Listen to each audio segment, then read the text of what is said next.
and welcome po sa panibago na namang episode ng aming channel at ako nga po pala ulit si Allen ng Greenyard TV and para naman sa vlog natin for today, nakakita tayo sa isang website ng mga best na houseplants na mga masuswerte ng mga halaman na pwedeng nating ilagay sa ating mga front door. At ang maganda mo dito sa nakita nating ito, bukod dun sa sila yung swerte, nakalagay din kung saan yung tamang spot na pwede nating paglagyan ng mga halaman na to para daw mas maging effective yung feng shui. So itong video na to or itong content na to ay syempre reference lamang. At syempre nasa sa inyo pa rin yan, nasa sa atin pa rin yan kung maniniwala tayo sa feng shui or hindi. Pero gayon pa man, ito kasing mga halaman na to bukod sa maswerte na ay magaganda din talagang i-display sa ating mga front door. At syempre bago tayo magsimula, sa mga bago pa lamang po sa aming channel, huwag niyo pong kakalimutan mag-like, share, and subscribe and pakihit na rin po ang notification bell para maging updated kayo sa mga susunod pa naming videos. Please also visit and support na rin po yung aming Facebook and Instagram page, Greenyard PH po. At sa mga gustong bumisita sa aming garden, naandi dito po sa screen yung aming complete address. So eto na nga yung mga listahan ng halaman. Pero syempre bago tayo magsimula, bago tayo pumunta sa ating topic, ang mga halaman kasi ay napakagandang statement, lalo na kung halimbawang pang front door mo. Kumbaga itong mga halaman na to dapat perfect at magaganda talaga yung ilalagay mo sa mga front door mo. Kasi nga first impression to ng mga bibisita sa iyo, ng mga pupunta sa bahay mo. Kaya syempre kailangan maganda at classy yung mga halaman na ilalagay. At isama na natin dyan kung mga lucky houseplants pa to katulad ng mga mababanggit natin sa video na to. At unahin na natin sa ating listahan itong mga ferns. So dito sa mga ferns, wala namang kahit na anong varieties yung tinutumbok dito. So siguro kahit mapa yan man ay tigsi 50 ferns, yung mamahaling ferns, okay na okay at wala kayong magiging problema dyan. Ang isang maganda mo kasi sa ferns, marami kang options. Kung halimbawa, hindi masyadong malaki yung space ng bahay mo o ng front door mo, pwede mo naman kasi siyang ilagay sa hanging basket at isabit na lamang sa harapan ng pintuan. Gayun pa man, ay hindi siya sagabal, di ba? And kung halimbawa naman, malaki yung spot, space mo na paglalagyan and gusto mo nakalagay siya sa pot, mas maganda kung ilalagay mo siya sa medyo mataas na pot or di kaya naman doon sa paso na nalalagyan ng stand. So yun, maganda siyang pang-display sa mga ganon, sa mga nakakadagdag kasi yun sa ganda ng ng mga halaman natin. And ano ba yung ibinibigay nito na positive vibe o ng feng shui? Ano ba yung benefits na makukuha natin dito pagka meron tayong fern sa front door natin? So una, nakaka-block siya ng negative energy at dahil doon, nakakapag-draw din siya. Nabablock niya na yung negative energy tapos nag-i-encourage pa siya or nagdo-draw pa siya ng positivity. So yun daw yung mga benefits nun. And saan ba natin pwedeng i-position daw yung perfect positioning ng fern ayon sa feng shui? And base doon sa website na nakita natin, pwede natin siyang ilagay sa just inside the front door. So pwede siya sa loob ng front door natin. Or o kaya iibitin nga natin yung pagpasok ng pintuan natin, kung meron tayong pagdi-displayan doon sa natin, sa may front door natin, sa tabi ng front door natin na hindi nakakasagabal, yun daw yung best position or spot para i-display itong ating mga ferns para ma-encourage or para mas maging effective daw yung feng shui. Ito care lamang lalo na yung mga pako fern, and ang maganda mo sa pako fern, mura siya dito sa atin. May mabibili kayong 50, 75. Mapapamahal na lang kayo kasi syempre kailangan yung madami yung bibilhin natin dahil mas makapal ay mas magandang i-display. Kasi kung halimbawa single lang kasi yung 50 pesos, nasa 4x4 lang yan na nursery bag and medyo maliit yon at hindi ganun kakapal. So para mas maging bushy ang datingan, ibibili ka ng ilang piraso na pagsasama-samahin mo sa isang pot naman. And yun, meron ka ring makukuha dyan ng mga rare or mas expensive, yung mas magagandang klase na fern, mas lumalaki, mas tumataas. Pero yun, depende na yan sa budget mo kung papaano or kung ano yung gusto mo talaga. At ang susunod naman sa ating listahan ay itong mga fiddle leaf. So pagdating naman dito sa mga fiddle leaf, ito daw kasi ay ayon sa ito yung mga feng shui benefits naman sila. Affluence, luck, at saka yung favorable work. So yun daw yung mga vibes or positive na pwedeng iakyat sa atin ng mga fiddle leaf kapag ka nasa harapan ng ating pintuan. So ang pinakamaganda daw na spot na paglalagyan nito, ito since nagiging puno talaga siya, is doon pwede mo daw siyang itanim sa harapan, sa front yard mo kung meron kang harapan nga na may spot kaya na pwedeng paglagyan kasi nga ito ay magiging puno din kinalaunan. So kung halimbawang ilalagay natin siya sa ground, tatanim natin siya sa ground, well, expect it na mas magiging malaki siya. And ito naman mga fiddleleaf is nagiging puno nga talaga siya. So wala kayong dapat i-worry siguro pagdating sa pagtatanim nito sa harapan kahit tinatamaan siya ng direct sunlight. Pero kailangan din dito ay i-train muna natin dahil kung halimbawa sanay sila sa indoor at inilagay mo siya sa labas ng bahay nyo kagad, sigurado hindi maiiwasan na may masunog na mga dahon ng inyong fiddleleaf. Sayang naman kasi kapag nasunog yan, wala na tayong magagawang remedy dyan o remedyo. Ganyan na yan. Magre-reflect na yan dun sa fiddleleaf ninyo. Unless lumaki siya at magkaroon siya ng mga panibagong dahon. Ayan, syempre, eventually, sanay na siya outdoor kaya wala na kayong magiging problema. O sanay na siya sa outdoor, yung mga bagong sisibol niya mga dahon ay mas magiging tolerable niya na yung direct sunlight. And ito, personally, meron talaga kaming fiddleleaf pero hindi siya nakatanim sa front yard namin. Nakalagay nga din siya sa terrace namin. Pero ngayon, inilipat ko muna siya dito sa namin, sa likod namin dito sa aming garden kasi lahat ng halaman namin pinagsama-sama namin dito sa ini-renovate namin or ginawa naming parang mini garden. And itong amin nakalagay siya sa pot kaya hindi rin masyadong o control namin yung paglaki nitong aming fiddleleaf. Ito nga lang kailangan ng kailangan ng mas malaking spot or space lalo na kung halimbawa multi-branch yung inyong pipiliin o bibilhin dahil syempre kakain siya ng malaking space. Kung malaki yung area ninyo, perfecto. And ang isa pang nabasa ko doon sa article or doon sa website is mas malaking halaman, mas malaking feng shui plant. Syempre, mas madaming positive energy yung kaya niyang iakyat doon sa loob ng bahay o doon sa nagmamay-ari nito. Well, yun ay kung naniniwala kayo sa feng shui. And yun, di ba? Kung naniniwala kayo sa feng shui pagkatapos mahilig pa kayo sa halaman, edi win-win situation to. So, ito yun. And meron namang tayo nabibili kasi wala rin namang inilagay na variety dito. May mga ilang varieties din naman tayo ng mga fiddle. Meron tayong bambino. So, depende na lang kung gaano kalaki yung spot or space na paglalagyan ninyo. Meron din tayong nabibili ngayon na single lang, yung branch, isang upright na branch lang na punong-puno ng dahon. Yung bambino natin, meron tayong maliit kung talagang gusto nyo or naniniwala kayo sa mga feng shui. Meron naman tayong mabibili nito na maliit kung halimbawang maliit lang yung spot na paglalagyan ninyo. And yung mga bambino kasi hindi siya lumalaki talaga or hindi siya kumakain ng masyadong madaming space. Pwede mo siyang ilagay sa maliit na pot and ayan, okay na siyang pang-display sa harapan ng bahay natin. So yun lang, kung halimbawa ilalabas mo siya, i-train mo muna siya dahil kadalasan yung mga fiddleleaf na nabibili natin ngayon ay sanay siya pang indoor, hindi pang outdoor. So yun, it's just a matter of training your plants and eventually makukuha niya din yan. At ang susunod naman sa ating listahan ay ito naman mga photos. Well, pagdating dito, isa pa to sa halaman na talagang literal na nasa harapan ng bahay namin. Ito, nasa may pintuan talaga namin siya. Doon siya nakalagay. And ayon sa feng shui, ay ang nagagawa nito is yung mga benefits na makukuha natin dito ayon sa feng shui ay nakakapag-attract siya ng positive energy at saka nakaka-attract siya ng good luck sa nagmamayari nito at nabablock niya din yung negative energies. And where to position daw, saan daw magandang ilagay itong ating photos. So ayon dun sa website na nabasa natin is pwede natin siyang ihang sa mga planters o sa mga hanging basket either side ng ating front door. So mapakaliwa man yan, mapakanan, walang problema.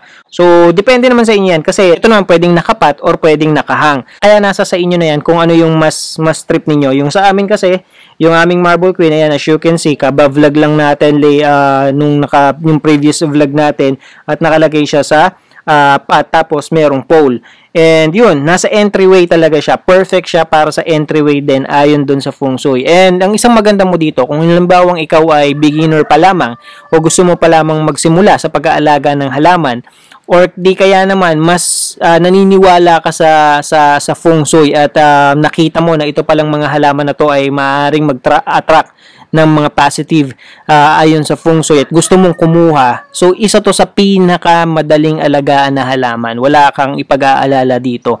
Wala kang magiging problema sa kanya.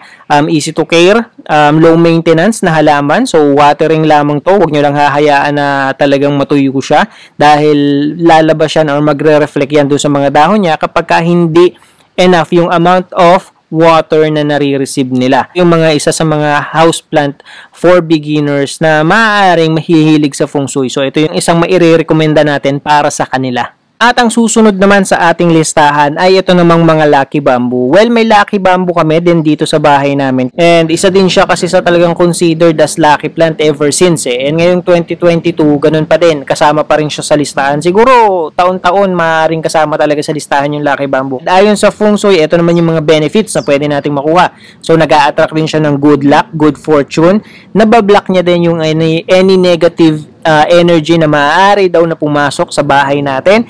And syempre, dahil na bablock niya yung negative, na-attract din naman niya yung mga positive energy. And kung saan naman ilalagay itong ating mga lucky bamboo, ito naman yung sinasabi doon sa website. So, pwede daw natin siyang ilagay sa kahit saan. Wala namang kung mapakaliwa mo yan, mapakanan, sa terrace ninyo, walang problema. Kahit saan na malapit doon sa entryway o malapit doon sa inyong pintuan. And kung napanood nyo yung mga previous vlog ko regarding dito, ang pinag-uusapan na lang kasi dito sa Lucky Bamboo, yung number of stalks na pwede ninyong alagaan. Marami tayong options din dito. Ito, pwede siyang naka-water propagate lang. Wala kayong magiging problema sa kanya. At may nabibili tayo dito ng mga yung tinatawag na pagoda, merong mga naka-braid. Depende talaga sa design na gusto mo. At ang susunod naman sa ating listahan ay ito namang mga citrus tree. So, base dito sa website, whether you plant daw naman ng lime, lemon, or orange, or even yung citrus tree nga, kumbaga na namumunga ng mga sweet fruits, pero di ba maasim naman yun. So yun naman yung nakalagay. So you will draw positive energy daw that brings wealth into your home. O di ba? So yun pala yung isang maganda dito sa mga citrus. And ayon din sa feng shui, yun nga, prosperity and happiness yung nadala naman ito or benefits na maaari nating makuha. Positioning naman, tamang positioning naman ito sa ating front o sa ating pintuan ay mas maganda daw na ilalagay natin siya kung halimbawa ay wealth yung gusto natin ay doon sa parting southeast ng ating pintuan. Kaya naman ay doon daw sa either side ng ating front door. Pero wag na wag daw kayong maglalagay sa front door kasi maaari daw namang mablock niya yung energy flow na maaaring papasok sa loob ng inyong bahay. So yung pala yun, dapat i-avoid natin. And meron kami din nito.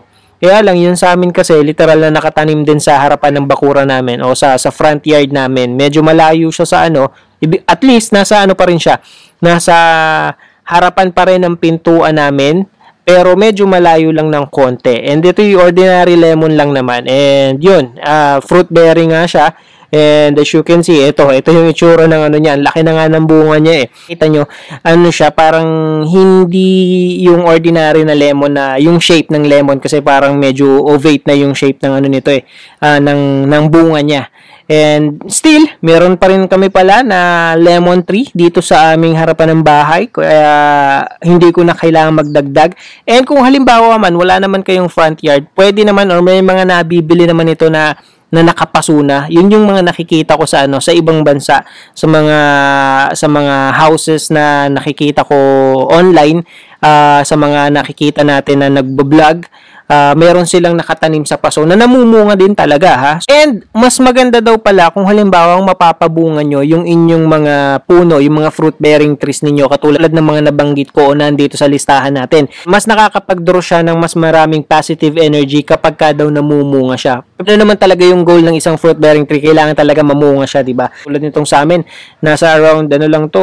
Wala pa siyang 5 feet, I think. Pero kita niyo naman, nakakapag-bear na kagad siya ng fruit. So, at least 6 to 8 hours ng bright direct sunlight yung makukuha niya para mas mabilis siyang makapamunga. Well, kaya siguro namumunga tong sa amin kasi outdoor na siya. Talagang enough yung amount of light na nare-receive niya. At ang susunod naman sa ating listahan ay ito namang tinatawag na Schefflera. So ito, kilala din siya sa ibang lugar na tawag na umbrella plant. Pero sa amin kasi Schefflera or variegated Schefflera yung tawag. So dito sa positive or sa benefits na maaari nating makuha sa feng shui ay protection, deflection or nabablock niya rin yung negativity and nakaka-attract siya ng wealth. So kung halimbawa siguro I think may mga businesses kayo, ito yung perfect na halaman kung naniniwala kayo sa feng shui. Still, kayo pa rin yung magde-decide kung naniniwala ba kayo sa feng shui or not. Ito ay guide lamang So, yun. And positive energy, nakaka-attract din siya ng positive energy. So, yun yung mga benefits na pwede nating makuha ayon sa Feng Shui, ayon dito sa halaman na to, sa ating Schefflera. And where to position ba itong ating mga Schefflera? So, ayon din dun sa website, perfect choice niya ay inside o kaya naman outside ng front door. So, yun. Iba to At least ito, pwede mo siyang ilagay daw sa harapan ng bahay ninyo o sa harapan ng pintuan o doon sa labas, sa may tabi ng pintuan ng front door nyo. O kaya naman pagpasok, maglagay kayo ng isang Schefflera siguro sa pagkapasok ng bahay ninyo or sa gilid kung hindi naman makakasagabal at hindi naman daanan talaga or hallway yung paglalagyan ninyo at medyo maluwag. So, tamang-tama, pwede natin siyang ilagay sa loob ng bahay natin. And, ito naman ay isa din sa, easy to care.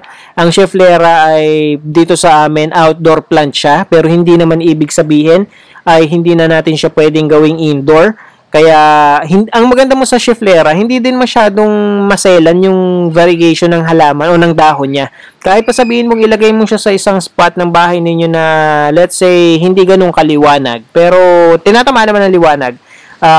Hindi basta-basta mawawala yung variegation ng halaman na yan.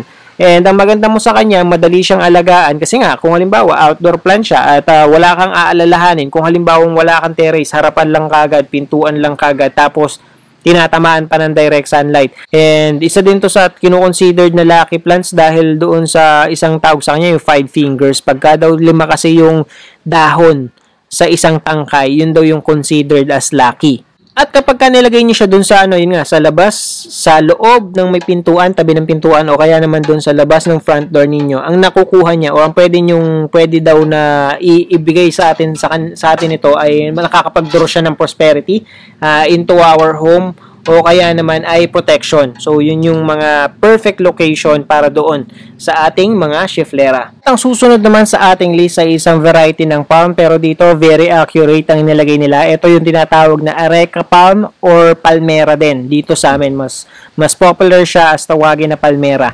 And ano naman ang naibibigay nitong palmera sa atin, yung mga benefits na maaari nating makuha kapag sa Feng Shui. So, ito daw ay nakakapag-attract ng positive energy, nakakapagtaboy ng mga negativity while attracting wealth, prosperity, at saka peace sa loob ng bahay natin. And yung spot naman daw na maganda, ayon dun sa website nating nabasa, ay outside din or inside ng front door natin. So, katulad siya ng Schefflera. So, sa outside, inside. So, yeah, may option kayo. Kung halimbawa, isa lang yung pwede natin or namimili kayo, depende sa laki ng space na paglalagyan ninyo. Areca palm or itong palmera or kaya yung Schefflera. Ang Schefflera kasi, medyo maliit lang. Kaya hindi kakain ng masyadong space. Ang palmera naman, meron kayong options. Kasi ito ay talagang meron itong nabibili na around 8, 9, 10 feet, ganung kataas. At makapal at nasa malaking paso. Or di kaya naman, may nabibili rin naman ito na maliit. Kaya lang hindi mo mapapansin yung ganda ng palmera kapag manipis. Ang isa talagang nakakapagdagdag ganda dito ay kung gaano siya kakapal at kung gaano ka-healthy yung mga dahon niya. Kasi yun yung magdadala sa kanya dahil pino yung dahon nitong mga palmera, maninipis na pino na sobrang dami. Magiging stunning talaga yung spot o space na paglalagyan nyo ng inyong mga palmera. So yun, depende na lang. Kung ako ang papipiliin Schefflera or palmera, depende. Kung halimbawa maliit lang yung spot, mas pipiliin ko yung Schefflera kasi katulad na nabanggit ko, mas malaki, mas makapal, mas maganda yung palmera. So kung malaki yung spot or space, syempre sa palmera tayo. So yun na lang yun. And eto, hindi rin naman siya mahirap alagaan. So, ang pinaka-maintenance na lang sigurong gagawin natin dito ay pagtatanggal ng mga natutuyong dahon. Hindi naman masyadong mapapansin dito kung halimbawang gugupitan mo siya, tatanggalin mo yung mga dry leaves niya kasi nga sa dami ng dahon na naipoprovide ng palmera. Kaya wala kang magiging problema dito. Tumatagal pala to ng kung itatanim natin outdoors, siya ay tumatagal ng hanggang 10 to 11 years. Imagine niyo kung gaano nakakapal, kataas o kalaki yung palmera ninyo kapag umabot ng ganung kalaki. Ang susunod naman sa ating listahan ay itong money tree. So sa money tree, Ito kasi daw ay sumisimbolo ng balanse between the 5 elements ng Feng Shui. Kaya napakaganda nitong halaman na to and considered as lucky plant din ng Feng Shui at hindi pwedeng mawala sa inyong bahay kapag naniniwala kayo or mahilig kayo sa Feng Shui. And ang mga benefits naman ito is wealth, money, at saka abundance. So, yun naman daw yung mga benefits ito. So, yun pala yung mga nadadala nitong money tree. And pagdating dito sa money tree, yung mga position naman ito, for the best results daw pwede daw nating ilagay ang mga money tree natin sa southeast corner din ng ating entryway. So, ibig sabihin, kunyari sa terrace o kaya sa labas ng pintuan natin, southeast portion noong ating pintuan. So, yun pala yun. And kami ay meron talaga ding money tree. Kaya lang, ngayon, gusto kong palta ng variegated money tree. And wala rin naman nakalagay dito na specific na variety. So, as long as money tree yan, yung variegated pa man yan or yung albo. So, wala naman sigurong mawawala kung halimbawang alin man doon yung piliin natin. Mas maganda lang kasing ilagay or display ang mga albo ngayon dahil ang ganda ng kulay ng variegation nila eh. And when it comes sa pag-aalaga nito, lalo na siguro yung maliliit na money tree, yung mga nakatirintas, iiwasan natin na overwatered kasi itong mga to ay nalulusaw. Mapapansin niyo yan kapag lumambot yung yung pinaka-trunk niya, yung maliliit na yan, lalo na kapag nakatirintas, unti-unti yang mabubulok unti-unti yang mapapasik yung tawag sa amin dito or malulusaw, lalambot, tapos merong foul odor kayong maamoy dito sa mga to. Kaya yun lang yung dapat i-avoid natin. Huwag tayong mag-over water sa mga ito nang sa gayon hindi sila mamatay. Pwede natin siyang i-transfer sa pot kasi kadalasan na nabibili nito nung gumagawa pa kami nito. Ngayon kasi wala kaming gawa nito eh. Yung mga nandi dito sa garden, kadalasan yung mga grafted na. And kapag halimbawa mga braided, pwede natin siyang i-transfer sa mas presentable na pot since pambungad natin siya or nasa harapan siya ng pintuan natin. So, yun lamang po and I hope nakatulong ang video na to sa mga viewers and subscribers natin and again, sa mga bago pa lamang po sa aming channel. Huwag niyo pong kakalimutan na mag-like, share, and subscribe and pakihit na rin po yung notification bell para maging updated kayo sa mga susunod pa naming video. So, magkita-kita po ulit tayo sa susunod na episode ng Green Yard TV and thank you for watching.